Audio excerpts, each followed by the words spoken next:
Space technology has become very advanced since recent years. Around thousands of satellites were sent into the orbit worldwide last year. Currently, there are almost 3,000 satellites revolving in the orbit. But there is a problem with these satellites. They have limited lifespan. Some satellites get damaged before their time. The average lifespan of a satellite is between 5 to 15 years. After their lifespan, they are of no use. In simple words, they become garbage. This garbage in space is called as debris. This debris sometimes comes in the way of active satellites, which may damage those satellites. As a solution to avoid this debris, ESA, that is European Space Agency, is launching a wooden satellite named VISA-WOODSat by the end of this year. It will be the world's first wooden satellite. They are sending this satellite to test the capability of wooden material in space environment. It will be exposed to extreme conditions like heat, cold, vacuum, and radiation.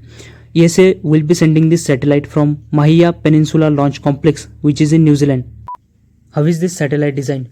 Designers have kept the wood in thermal vacuum chamber to keep it dry when it is in space.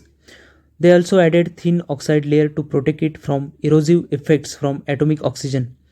Only part which is not wooden in this satellite is aluminium rails, which are used for its deployment into space, and metal selfie stick. The selfie stick has a camera on it and it will be used to take pictures of satellite, which will be helpful to understand the behavior of this satellite. If these satellites get successful, then it will be helpful in reducing the space debris. If you want to understand about this wooden satellite in detail, you can watch this video. Link for this video is provided in description. Okay, that was all in this video. I hope you liked this video.